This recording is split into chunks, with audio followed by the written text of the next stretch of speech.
Hello, Aries. How are you? Today is July 31st. I'm here to do your weekly reading. So big planetary movements of the week are that we have a full moon in Aquarius on August 3rd, and I'll be doing a reading for that specifically. It has a really nice Sabian, so I think it'll bring us some good news. Also because the full moon comes after both Mercury and Venus cleared their shadow a couple of days ago. And Mercury will be moving into Leo on August 4th. And Venus will be moving into Cancer on August 7th. What this means is that two of the big stories that have sort of been persecuting us for the last couple of months are now over. At the same time, and almost to the day, when Mercury and Venus cleared their shadows, Mars entered his. So as of about the 27th, 28th of July, we're starting to build our Mars in Aries retrograde story that we're going to be seeing in the fall. So you might want to gather some clues wherever Mars is in your house, or what house Mars is in your natal chart. Goodness, these cards are hard to handle. That's where, pay attention to clues in sort of that area. Now, that said, let's get to the weekly reading. Can I get the energy for Aries? Oh, and then, of course, next week we have the Lion's Gate, the 8-8. So I'll do a reading for that too. Let's get the energy, please, for Aries for the week of July 31st. Aries, energy. Oh my God, didn't this come out last week too? Crazy. Okay, so still tying up some of those pieces. Like I said, the movement happens on the 3rd and the 4th, so we're still closing out some of that old energy. I'm going to get another one and there it is. And this is, remember I said I really like the Sabian for the moon because it talks about graduating, getting up to a different level. So these are two women in two very different stages, right? So moving out of this state of complacency and into a state of creation instead of being weighed down by the clouds and seeing everything, this like sort of white energy here, feeling frostbitten, left out in the cold, is really starting to transmute that energy into creative power and sending it back up to the sky, right? So it looks very much to me like a shift, a very strong shift in energies, off the couch, out of complacency, no longer feeling powerless, no longer feeling destitute, but actually starting to realize the power you have within your own hands and within your own creative ability to sort of melt that ice and turn it into magic vapors. Let me get the challenge. And there's movement here. And you see, look, they both have a full moon. So that's quite interesting. So I feel like this full moon is going to be really important to us. It's sort of a very strong shift in energy where they both have these sort of, not kind of destitute, but these are dead trees. And this tree is being surrounded by this sort of cloud of creativity. And there's movement. Here there's birds starting to fly. So I think we're going to start seeing things move. Like I said, you have two stories, Mercury and Venus. So interesting that we have two cards. Two stories that are coming to a conclusion. And new energy is starting to take shape, particularly as that Mercury moves into Leo, which is a very creative Mercury. Can I get the challenge energy? Okay. Interesting. 6 of Pentacles, compromise. And here we are again with the duality. So it's sort of like compromising between those two energies. When I think of the 6 of Pentacles energy, normally some people talk about it as a balance card. I talk about it as an out of balance card. There's one person who's giving, there's one person who's taking. Here you have two people that are sort of on the same level. So it may be about bringing your life, bringing a situation into balance, finding a way to compromise so that, one person doesn't feel left out in the cold and the other person feels very abundant. Finding an equal footing. Let me keep going. I also want to think like these are like samurais, and samurais sort of constantly move forward. And I was thinking about the movement here.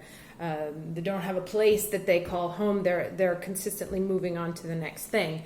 And so also this energy about shifting out of getting out of the armchair and starting to move forward. That's sort of like finding a way to bring this energy into balance in order that you can move forward onto your next mission. Let's get another card here. Can I get the lesson, please, for Aries for the week of July 31st? Aries, week of... Okay, chop wood. Now this came up kind of like reverse sideways. Now this is another 6. And what this card is about is kind of the Zen practice of just doing the day-to-day things, the things that you need to do in order to get to the end of the day, right? So not giving up and not moving, but picking up a broom and sweeping where needs to be swept, washing the dishes, doing your laundry. That somehow in the act of day-to-day seemingly menial tasks, there is a sort of Zen piece that comes to it. There's also, it speaks to, there's moments when we rush forward, and then there's moments where we just do what we have to do. I feel like perhaps as we move out of this feeling of being complacent into creation, these two energies, since they're both 6s, are what's going to help do that. Meaning that it's not going to be like you don't leap off of after being sedentary for so long and you're ready to run a marathon. There's like small steps that you need to take to bring the situation back into balance, to get out of this energy and into this energy. So it's very much kind of like a pivot point, starting to bring the situations into balance to be able to move forward, to move out of this complacency and into a very rich, abundant, creative moment by simply taking the small steps that are necessary to bring yourself and your own energy into balance, so that then you can, this is kind of like, I see these as like 3 stages, right? Sitting down in the chair, standing up equalized, finally like being powerful. And the way to do that is in small physical gestures that can also take your mind off of negative thinking. So our brain has sort of 2 default stages. One is called the default mode network, and the other is the task network. When your brain is not actively involved in a task, it's kind of like sending itself charges. And that's when you get into ruminative thinking. You think about the past, you think about the future. That's where a lot of the anxiety comes from. It's actually, as far as we know, we're the only species that has this ability to have a default mode network. However, most of our dangerous thinking is involved when we're in that state, in that default mode state. When your brain is in task mode, meaning that you've given it something to do, dishes, math equations, new recipes, any project, it deactivates the default mode, meaning that you're no longer ruminating about the past or worrying about the future if your brain is actively involved in some sort of concrete physical thing to do. Not even physical, it could be also, like I said, math problems or writing lyrics or anything. But as long as you can keep your brain busy, this will help you get out of any habits you may have formed in this period of negative thought loops. Let's get here.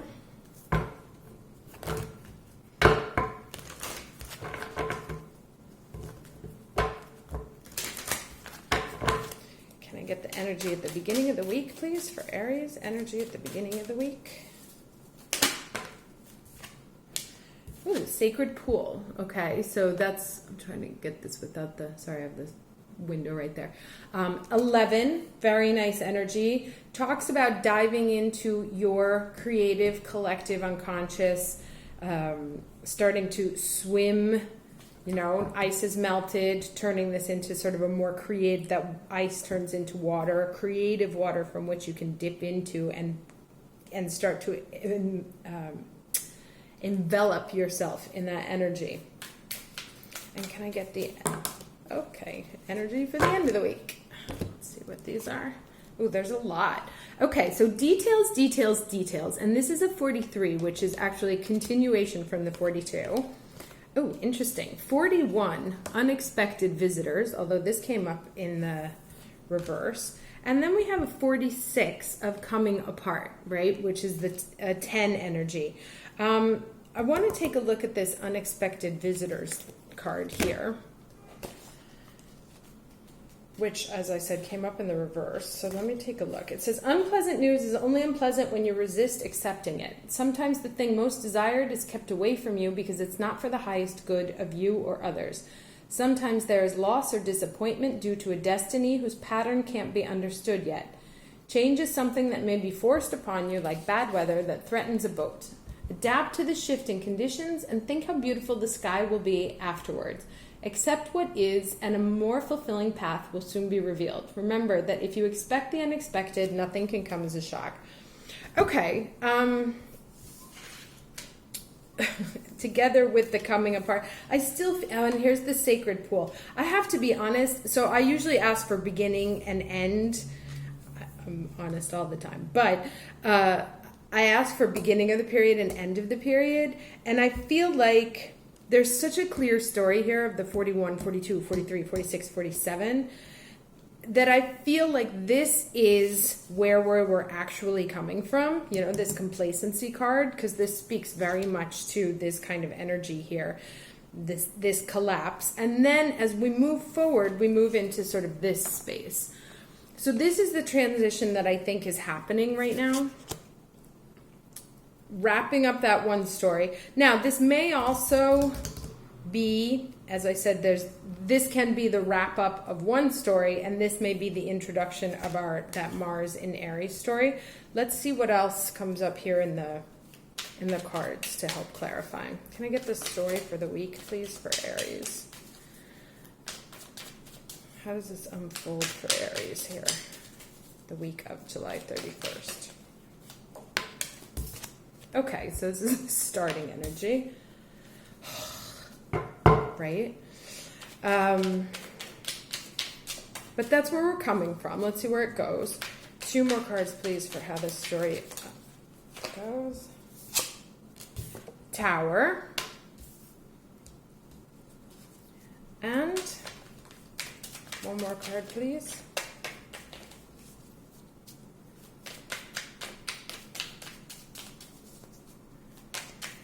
Ooh, okay. Knight of Cups and another 3. All right. Hold on. Like I said, let's wait it out. And now another 3 cards fell out this time. So we have these 2 unpleasant cards, which may again have to be dealing with, I'm thinking of the Mercury and Venus that are closing out. Came up with the Knight of Cups as bringing in some sort of newness. And then we end with these 2 cards here, right? That there may be some confusion, but that ultimately the last card that falls out is the 10 of Pentacles. So there's a very clear process story, transition story, right? Moving from a very unpleasant place into a very abundant place, coming out of falling apart into a place of the sacred pool, something that is rich, something that is abundant. Going from having our heart broken to feeling like we have it all. So we're definitely coming out of a very tough moment. And it's interesting because there's these 2 things, these 2 cards about balance, right? This one talks to me about that ruminative thinking that I was saying before, and bringing energies into balance. Having spent too much time in the negative, I think I mentioned this last time, that you can form, that can become a default state. And so in order to shake yourself out of that, you have to kind of do something to melt that ice. And so it seems to me that this chop wood here, focusing on the little things that you can do, keeping yourself busy, small gestures of moving forward. Remember, this isn't the King of Cups, this is the Knight of Cups, but starting to feel a little bit more renewed, and it's not a page either, so it's definitely an evolution. But having taken this experience, whatever this was over the last couple of months, and moving forward with sort of a richer, new, it's filled your cup with a little bit more experience, no? And something that you can take away, lessons you can take away from here. However, with this Knight of Cups and this sacred pool, it says to me that whatever this was that broke your heart, and may have like knocked you on your head, so much to the place that you were almost willing to give up, has actually brought you something. Oh, okay, now I get it. Like now it's starting. Okay, so it's brought you something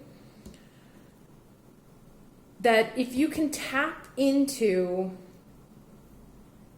your sort of sacred intuition, get out of this place of frozen, find a way to sort of melt the thoughts that you've had or move away from the negative thoughts into a more creative space. And this can be done by focusing on little small activities that keep your mind occupied, so keeping out of this energy and really staying in this energy. So small activities to train your mind out of the complacent and heartbroken state it's been in the past, bringing things into compromise or into balance, into compromise by focusing on the small things that you can do, right? The serenity prayer, that ultimately there is a gift that once this ice is melted, and once what you've associated with having been left out in the cold or having been frozen out of a situation or a person or a job or whatever, that actually when things thaw, when that starts to thaw and that energy shifts, you'll realize that actually it was a gift. Now, this may not be immediately apparent. You may still be stuck on figuring it out, and perhaps that's what all this two double energy here is for the week, that it's going to take some time to sort of bring this energy into balance. But on the other side, here's what you have, so it's like coming from here but ending up here. So there's a very clear process that's going on. Definitely had a very down moment, very much about staying in the details, right? We got both of these. These are both detailed cards that talk about, dot your I's, cross your T's. Don't necessarily focus. It's not about big giant movement from like jumping off here and going to here. It's going to be a gradual process of snapping out of this energy and into this energy.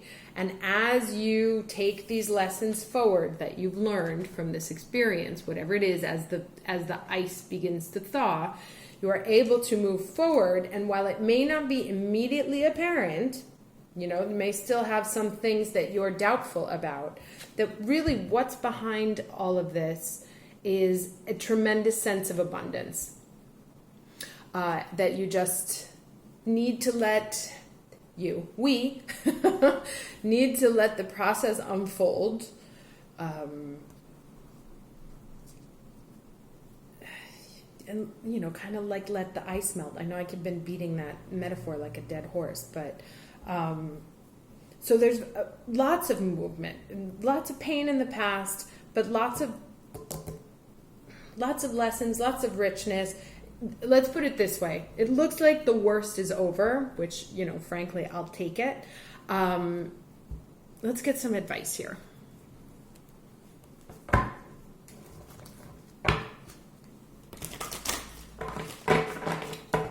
And it's interesting to me, sorry, going back, that we have this coming apart here, which to me is the Tower, or this here, splitting, and unexpected visitors. So these really talk about the past story here. I kind of want to put them here and here. That there's two very clear energies on the table, and that's another thing. Being able to see this energy, which was behind it, is only going to be possible if you take the blinders off. And taking the blinders off is going to be about changing the way you see whatever this situation was. And the way you can do that is to stop ruminating on the way it was, pay attention to the small details in there, you know, as you do your activities. And I think that will help shift your perception of what this was. I was getting this card. Again, worst is over. Energy's coming into balance finally. Moving towards a very rich state of abundance, but also like the max. We'll have to see. So maybe there's a good offer that comes in at the end of this week, or it looks like something you've wanted, you'll get. So it's almost like after this sort of heartbreak period, there's a piece of good news coming.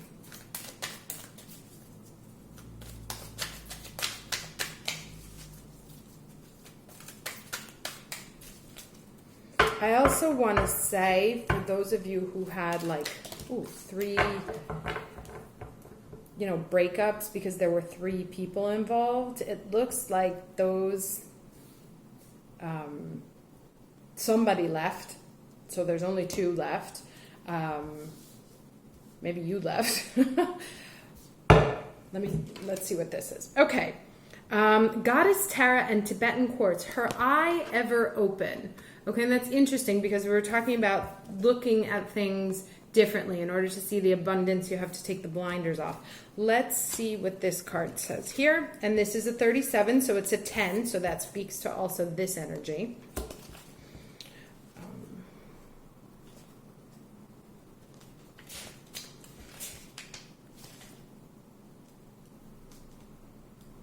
Okay. And this is, interesting. So this is the Crystal Goddess is the 888 suit. So that's the high abundance suit. So this says, we bring you the empowerment of her eye ever open. The divine protection around you is absolute and complete.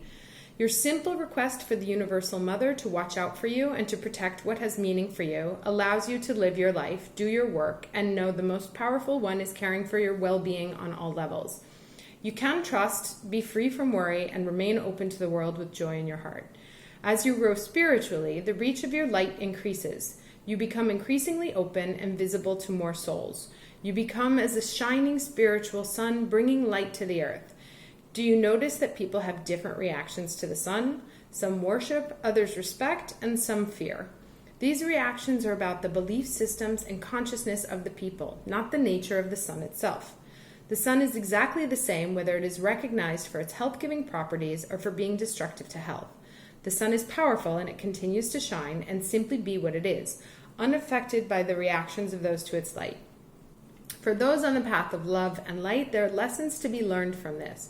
If you decide whether or not to be who you are, to shine your light based on the reactions of those around you, then you will be forever confused. There will always be those that admire you and those that support you, and those that for their own fearful reasons will not. If you allow the negativity of those in fear to become part of how you view yourself, you will undermine yourself. You will have allowed negativity to sabotage your spiritual light. This can happen when you take to heart the critical remark of another. Who is more interested in criticizing others than focusing on their own personal healing. You may not wish to do it. You may even realize what is happening, and yet their fear may still make you, and that's interesting, that's this unexpected visitor, so other people coming in to bring you this energy, and you sort of like buying into it. And yet their fear may still make you stumble a little, doubt yourself, or feel afraid that if you keep shining bright, you may suffer attacks from others. You may even wonder why you have attracted that situation to yourself. Let me tell you. Which is a way healers can unintentionally use their intention to assume spiritual responsibility to undermine themselves. Being responsible for your own responses to the world is appropriate. Assuming that the consequences that another chooses for themselves is your doing is not. If you do this, you are colluding with the fear, agreeing that it is appropriate behavior for another to blame you for their pain. This is not wise, true, or empowering for anyone. Interesting. Okay, so here, let me just read this last piece. As you learn to support your open and loving nature with strong boundaries and self-respect, the Universal Mother, Tara, with her eye ever open, will also watch out for you. As you expand your light, and that's this spiritual pool here. As you expand your light, she will create a field of fierce compassion and protective grace around you. And that's that energy right there. If one fearful person attempting to attack you could cause you to lose your footing and prevent many people from benefiting from your light, she will step in, often without you even realizing that you need divine protection and support. You can relax and know that once you made a commitment to the Universal Mother to help nurture the world with love, you shall benefit from her unconditional grace, protection, and support. With her eye ever open, nothing shall go unnoticed, and her notice stops fear in its tracks. Interesting. So actually, this kind of builds on some of the things that we had been seeing in the readings the last couple of weeks, also where we were like, why is God doing this? Some of us were feeling like we were being picked on by the universe, right? And it almost says that those situations were created for us sorry about that. Let that go. That those situations were created for us to also allow us to understand what it is that we buy into about other people. So it's like one person, I have this misconduct thing that I have to deal with. And actually, I think that also this energy may be that whatever it is that we're dealing with, I have a hearing in the next couple of days. So I imagine this speaks to that. But it also says that if you act in a space of light, right? And if what you are doing comes from a space of light and creation, which I was, then you will be protected. Right? And so this other situation was also created to help you realize what outside opinions you are buying into about yourself, where you let other people allow you to come apart, right? As opposed to being sort of solid and secure in your position as a positive creative force. Some energy may force you into a state like this. Now, so what it says to me is there is a protective energy, as it said, as long as you are acting in good faith, right, and in positivity. And so this is not for people who intentionally broke the laws and whatever, but people acting in good faith who had things happen to them that other people controlled. And I've seen this happening a lot. Actually, I got a lot of stories from people over the eclipse period that their life was dramatically altered by a person they didn't even know place in their life. And so that's the question, right? If someone you don't even know says something bad about you or hurls accusations, how much do you make it your own? And if you're dealing with, like, if the consequences, which there will naturally be because we're in a 3D environment, the consequences to whatever those accusations or whatever happened as a result of a third party's interaction,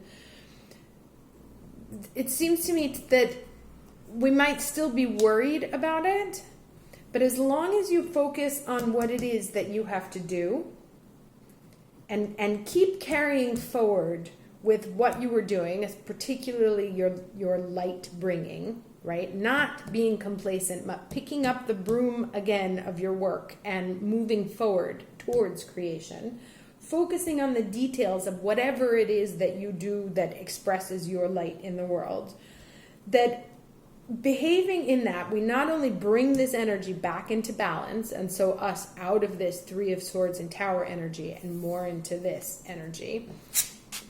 I'll put this in the middle here, as sort of a transition into it. Worried, perhaps, that this isn't going to happen, but it is, because this is where they land up. And here's the 11, which is the final card.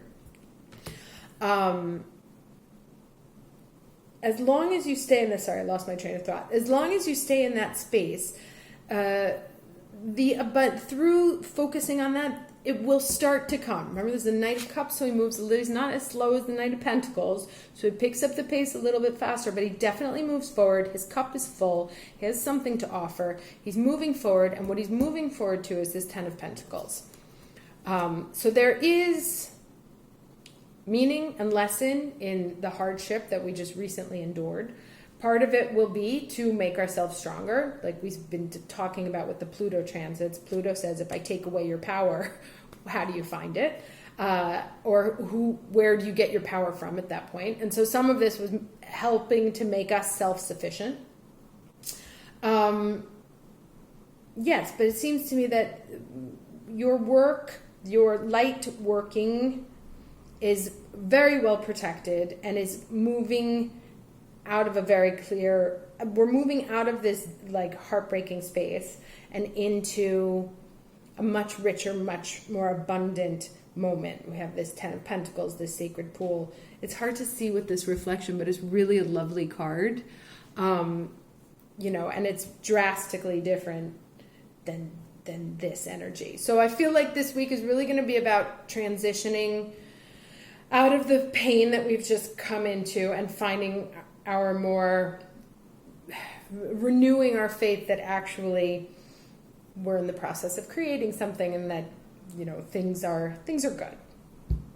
Okay, hope this was helpful. I will talk to you at the full moon, and take care. Have a great week. Bye.